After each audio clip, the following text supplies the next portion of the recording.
Bonjour à tous et à toutes. Avant de commencer cette émission, je tenais déjà à vous présenter le sujet. La fausse lumière, c'est quoi? La fausse lumière, c'est quelque chose que l'on reflète. C'est quelque chose, souvent, que l'on utilise de la vraie lumière et qui ne va pas au bout des choses. Donc, elle n'est pas dans un livre, elle n'est pas non plus dans un personnage. C'est quelque chose qui est très subtil. Et cette subtilité fait qu'on ne se rend pas compte qu'on l'utilise. Donc nous l'utilisons et les forces du mal utilisent la vraie lumière et la détournent pour en faire une fausse lumière qui nous amène à croire que l'on est conscient ou que l'on a compris. Donc à notre époque, où le mal ressort de tous les bouts, je vous invite à suivre cette émission pour bien comprendre le procédé et le processus de cette fausse lumière. Il ne s'agit pas de juger, il n'y a aucun jugement dans cette émission. Par contre, c'est une clé pour pouvoir comprendre ce qu'il faut faire, ce qu'il ne faut pas faire, comment compléter nos erreurs, comment arrêter de se tromper. Donc, j'espère que vous suivrez bien cette émission jusqu'au bout, sans jugement et sans préjugés, pour pouvoir apprécier ensuite d'avoir les clés pour continuer à ouvrir votre conscience. A tout de suite.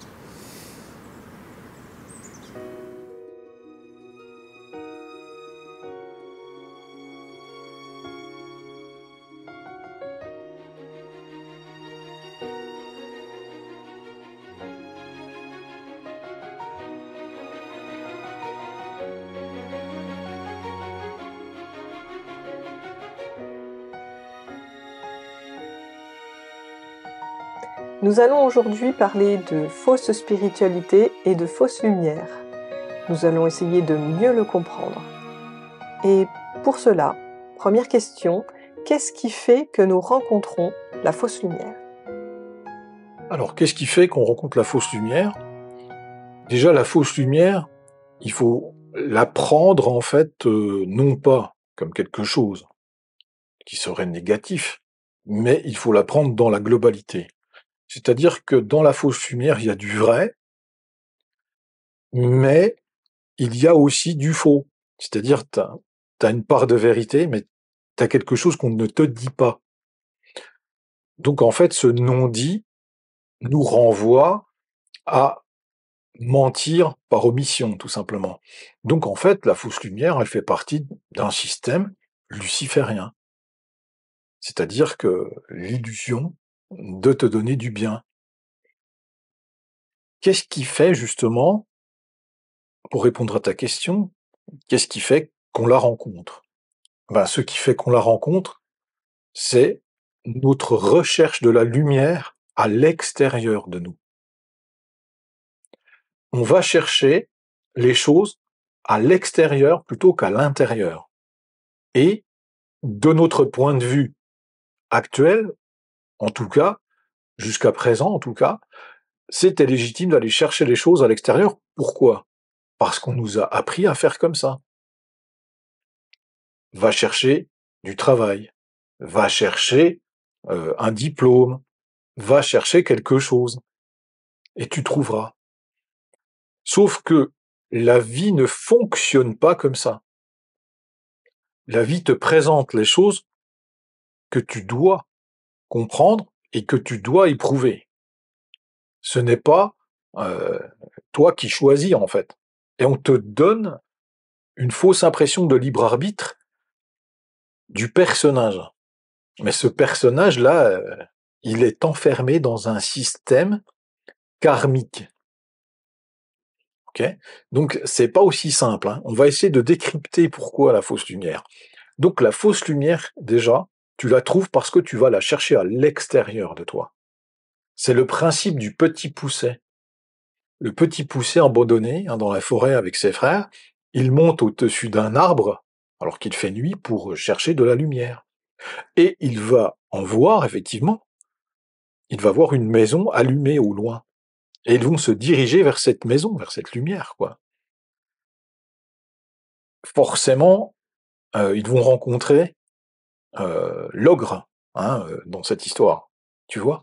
En fait, ils ont cherché une solution à leur peur, à leur blessure qui vient de naître, cette blessure de rejet, d'abandon. Donc ils répondent à quelque chose. Et ils vont chercher de la lumière, ils vont chercher un foyer. Tu vas me dire: «Oui, mais là, en fait, en quoi c'est bon tout ça?» Ben, quelque part, dans la dualité, on va chercher, des réponses, souvent à l'extérieur, et on fait l'expérience. Donc il fait une expérience. Et l'expérience, c'est bien que il croit que c'est bon au début, c'est-à-dire le foyer, ben, c'est quelque chose qui te c'est que tu te sens bien, tu es rassuré, hein, il fait bon chaud, tu as un lit. Donc tout ça, c'est rassurant. Donc ça, c'est le bon côté. Et le mauvais côté, ben, c'est l'ogre, qui vient pour, les dévorer en fait, hein, qui est là pour les manger. Donc tu vois que voilà, dans l'expérience, il y a du bon, mais il y a aussi quelque chose que tu ne vois pas des fois. Quand tu vas chercher les choses à l'extérieur de toi, ça commence, heu, comme ça, c'est-à-dire que tu penses trouver quelque chose de bien, et dans la spiritualité, c'est ce qu'on a tous éprouvé, moi comme les autres. Je suis pas plus malin, c'est pas parce que je suis là, en train de vous expliquer les choses que, moi je suis plus malin et machin, c'est pas ça, on est tous dans le même bateau.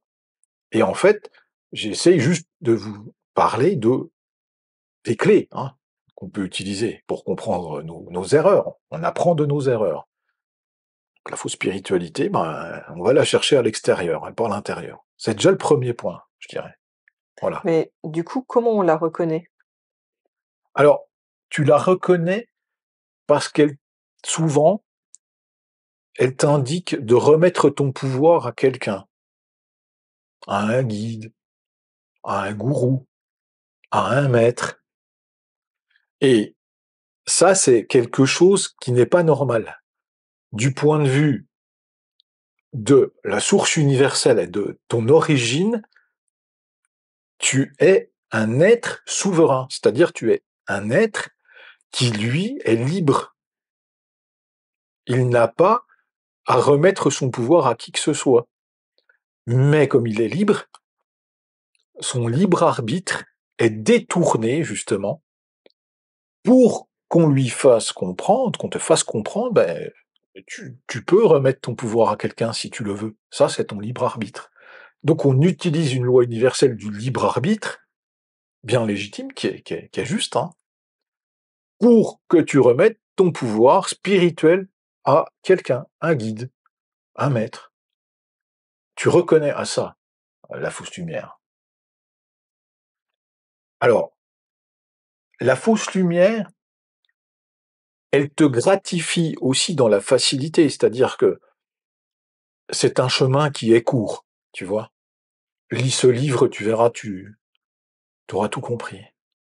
Mais c'est pas parce que tu répètes des phrases de Gandhi que tu as compris, parce que tu n'as pas fait son chemin. Il faut faire attention à quelque chose, parce qu'on nous a habitués à la facilité. C'est une société où tu obtiens tout facilement et rapidement. Et dans la spiritualité, on te vend la même chose à l'extérieur de toi, alors que la spiritualité, elle est autour de toi et à l'intérieur de toi. En fait, tout ce que tu fais est un acte qui est lié à ton corps et à ton esprit. C'est un mouvement de la matière vers l'esprit, de l'esprit vers la matière. Donc tout ce que tu fais est spirituel, tu vois? C'est pas, aussi simple et aussi bête que je vais chercher à l'extérieur quelque chose et j'aurai mes réponses, quoi. C'est pas comme ça. Si tu penses que tu vas avoir des réponses dans un bouquin, et que tu n'as pas expérimenté ce qui est dit à l'intérieur du bouquin, c'est juste des croyances. Donc une croyance, à nouveau, ça te limite. Parce que tu interprètes ce que tu vois ou ce que tu entends avec ta perception, avec ta façon de percevoir la vie. Quand je fais une vidéo, que je t'explique quelque chose, j'ai une expérience derrière, qui fait que j'explique des choses. Mais ce que tu entends, tu n'entends qu'une partie de ce que j'explique, et tu interprètes ce que je dis. N'as pas compris complètement ce que je dis. J'avais un professeur d'université qui s'appelait Bruno Pequigno, qui est un très grand professeur de sociologie de la culture, de l'art et de la culture. Et il disait, quand tu lis le sujet, d'accord, de ton partiel, si tu l'as lu une fois et que tu crois que tu as compris, n'oublie pas une chose, tu ne l'as pas compris. Si tu le lis 2 fois et que tu crois toujours que tu as cette fois compris, tu n'as toujours pas compris. Si tu le lis une 3e fois, enfin, et que tu penses que tu as compris, relis-le encore une 4e fois. Et peut-être que tu auras saisi un petit peu toute la chose. Donc quand vous regardez une vidéo, quand vous lisez un livre, c'est pas parce que vous l'avez lu une fois ou que vous l'avez regardé une fois que vous avez tout compris, les petits détails qu'il y a à l'intérieur. C'est très important, ce que je vous dis là. Parce que je vois des gens qui réagissent des fois à mes vidéos et je sais qu'il y a une grosse partie où c'est que soit ils n'ont pas écouté jusqu'au bout, ce qui est fort possible, soit ils ont écouté que partiellement, soit ils ont retenu que ce qu'ils avaient envie de retenir. Et du coup, ils n'ont pas compris le message. Hein, si je te donne des clés, c'est pas moi de te donner la solution pour ouvrir les portes. C'est à toi de prendre la clé et puis quand tu rencontres une porte, d'essayer d'utiliser cette clé. Hein. Je suis pas là pour te dire ce que tu dois faire ou comment le faire. Donc ceux qui me disent oui, comment je dois faire, ben on fait comment maintenant, ben, je suis désolé, c'est pas à moi de vous dire les choses parce que sinon c'est moi qui vais avoir du pouvoir sur vous et c'est pas le but. Je ne veux pas avoir de pouvoir sur vous. Moi, ce que je veux, c'est vous donner des clés et ensuite, ben, vous les utilisez quoi, quand vous rencontrez des portes, tout simplement. Si vous le souhaitez, et si vous ne le souhaitez pas, ben, passez votre chemin, continuez comme vous voulez. Moi, je ne force personne, ni à m'écouter, ni à croire ce que je dis, mais à l'expérimenter, tout simplement. Voilà.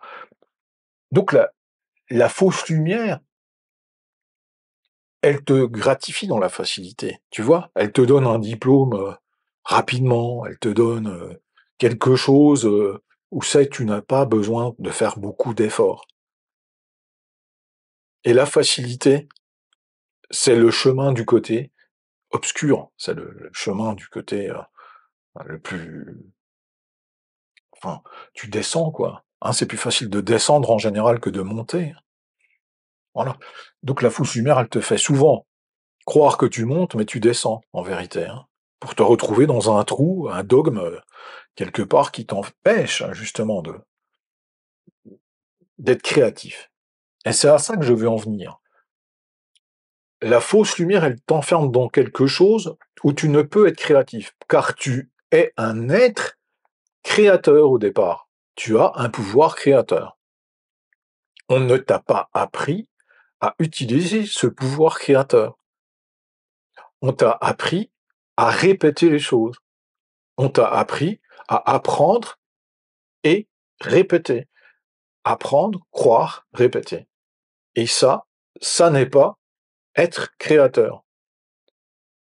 Ce que tu lis, ou ce que tu vois, ou ce que tu entends de cette fausse lumière peut t'inspirer, par contre. Ça peut t'inspirer.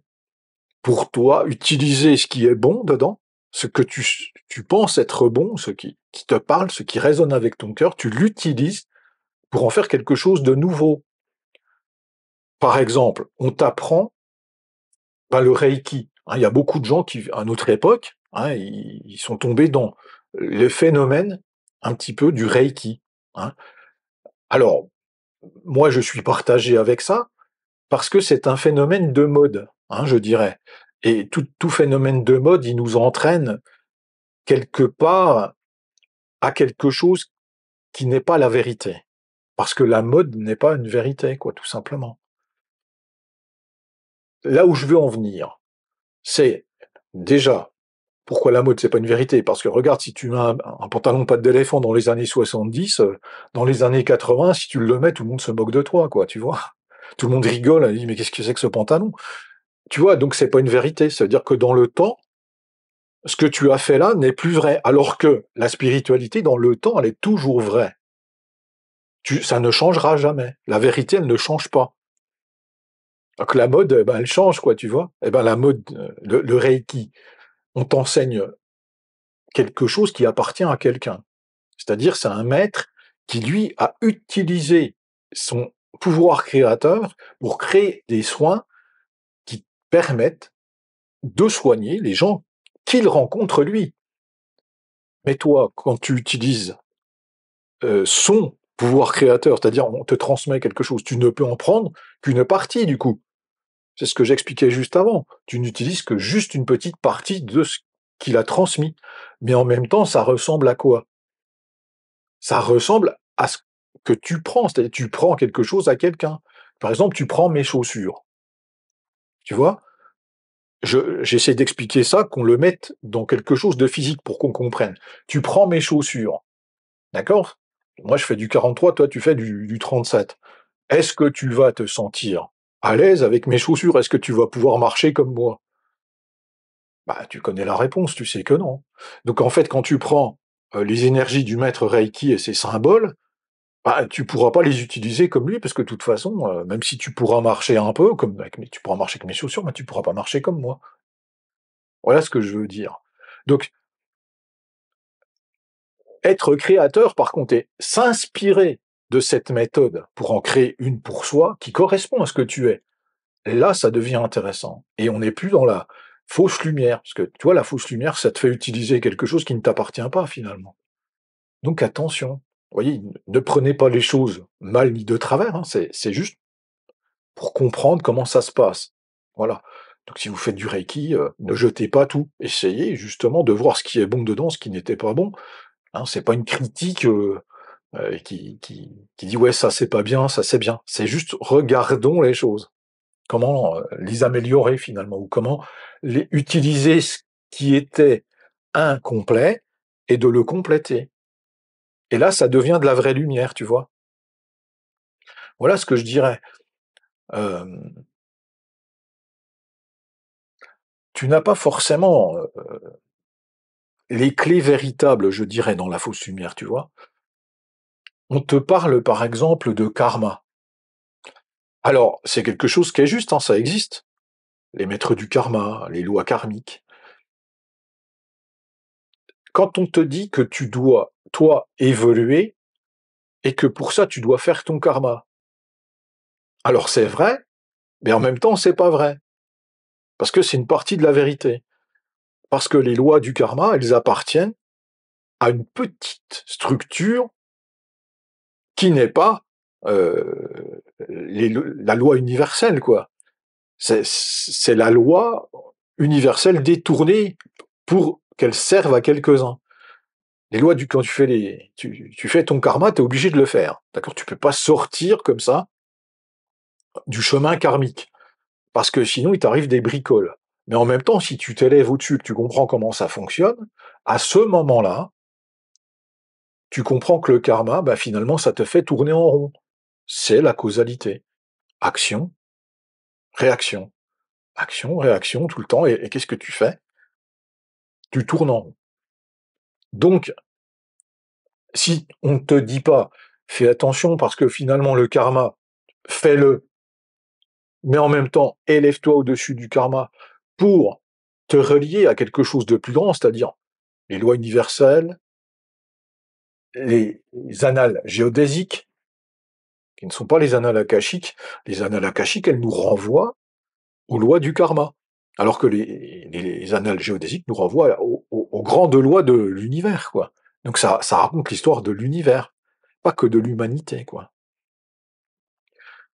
Faut faire attention parce que la fausse lumière, elle t'empêche justement de percevoir le petit truc là qui te fait tourner en rond, tu vois. Et une fois que tu es enfermé là-dedans, bah, tu crois que tu vas t'en sortir, mais en fait, pas du tout. Tu peux pas te sortir de ça. Tout simplement, quoi. Alors, la fausse lumière, qu'est-ce qu'elle fait encore? Tu disais elle attire et elle divise. Oui. La fausse lumière, elle attire et elle divise. Alors, je vais vous donner un exemple concret. C'est-à-dire, la fausse lumière, c'est quoi? Bah, la fausse lumière, par exemple, c'est le lampadaire. Un lampadaire, c'est de la fausse lumière, c'est une lumière artificielle, hein, c'est ça que je veux dire. La vraie lumière, c'est le soleil, par exemple, hein. Eh ben, regarde un lampadaire en été, hein, tu l'allumes, tous les moucherons, tous les papillons de nuit, ils viennent autour, tu vois? Ça les attire. et en même temps, ça les écarte du monde dans lequel ils vivent, hein. Ils vont tous autour de ça et puis ils sont fascinés par ça, mais en fait, c'est pas de la vraie lumière. Ils croient que c'est de la vraie lumière, hein. C'est le principe, c'est qu'ils vont chercher la lumière habituelle, quoi, tout simplement. Donc elle attire les gens, la fausse lumière, puis en même temps, bah, elle t'écarte des autres, hein, tout simplement, hein. C'est à ça qu'on la reconnaît. Ensuite, il y a un principe aussi qui est intéressant dans la fausse lumière, c'est que elle prend ce qui est vrai, elle le vole. Elle vole à la vraie lumière, si tu veux, les informations, la connaissance, pour la répéter, mais te laisser dans le sombre. À quoi tu reconnais ça? Bah regarde la lumière du soleil, par exemple. La lune reflète la lumière du soleil, donc la lune utilise la lumière du soleil pour t'éclairer la nuit. Mais la nuit, est-ce que tu vois nettement les choses? Est-ce que tu vois clairement? Est-ce que finalement c'est pareil qu'en plein jour? Eh ben, même avec la pleine lune, tu ne verras jamais aussi bien qu'en plein jour. Parce qu'elle utilise la lumière du soleil, qui lui, le soleil, quand il est là, ben, il n'y a pas de problème, quoi. Alors que là, le côté sombre existe malgré cette pleine lune. Hein. Donc, voyez bien un petit peu le principe. La fausse lumière, ben, c'est tout ça, quoi. Elle fait partie du tout, mais on doit l'observer, comme toujours, pour pouvoir, non pas sortir de là, il ne s'agit pas de ça, il s'agit de comprendre son fonctionnement, il ne s'agit pas de fuir les choses. Quand on va chercher la lumière à l'extérieur, on est en train de fuir sa propre réalité.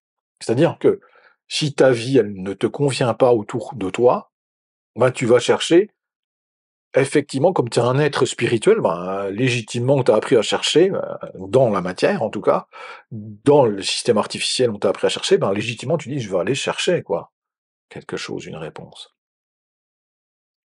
Mais c'est pas la bonne façon de faire.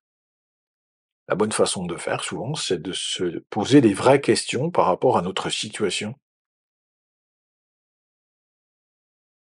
Voilà ce que je pense et qu'il faut percevoir. Et c'est sans jugement, comme d'habitude. Il s'agit de faits, et ces faits, il faut les observer. Il faut avoir cette attitude de prendre du recul pour utiliser les choses, de la dualité, pour les rendre un petit peu plus cohérentes avec les êtres, je dirais, lumineux que l'on est et qui s'ignorent pour la plupart, hein, tout simplement, quoi. Voilà ce que je dirais aujourd'hui. Bien, merci pour cette intervention. J'espère qu'en tout cas, cela va vous aider dans votre recherche, dans vos compréhensions, et que ça va pouvoir vous apporter des clés un peu tous les jours. Et je vous souhaite une bonne journée. À bientôt pour une prochaine vidéo. Merci d'avoir écouté et à bientôt. Bonne fin de journée à tous. Au revoir.